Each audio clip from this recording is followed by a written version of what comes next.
L'architecture scénographique imposante de la chapelle de la Nativité fut entièrement conçue par Sante Calegari l'Ancien, sculpteur de Brescia, au cours des dernières années du XVIIe siècle.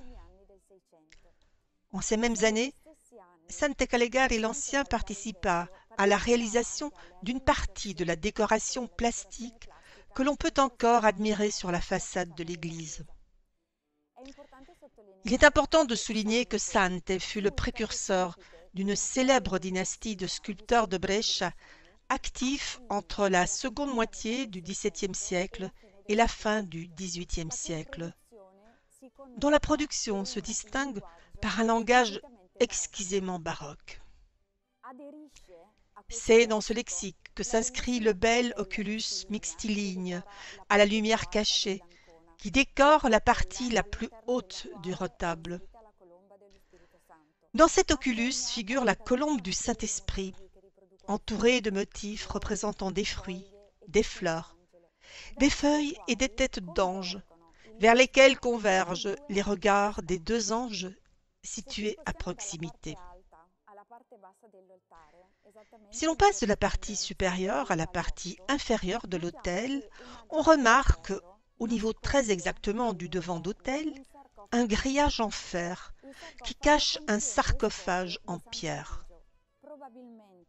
Ce sarcophage renferme la dépouille de saint Antigius, un évêque itinérant, probablement d'origine franque, dont les restes furent transférés dans l'église de Saint-Faustin à la demande du prêtre Aymon en janvier 887, qui fut l'abbé du monastère de Saint-Faustin pendant 8 ans.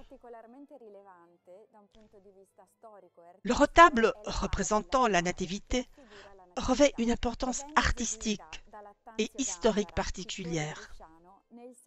Il fut réalisé par Lattanzio Gambara, un peintre de Brescia, durant les années 1570, alors même que le peintre réalisait la fresque grandiose du presbytère, détruite lors de l'incendie qui ravagea l'église en 1743.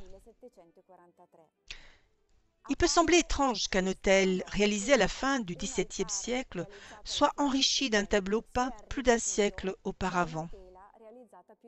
À cet égard, un éclairage particulier nous vient des vies de Giorgio Vasari, biographe et artiste d'Arezzo, qui visita la ville de Brescia entre 1566 et 1568 et vit, à cette occasion, le retable de Lattanzio Gambara placé sur le maître-autel.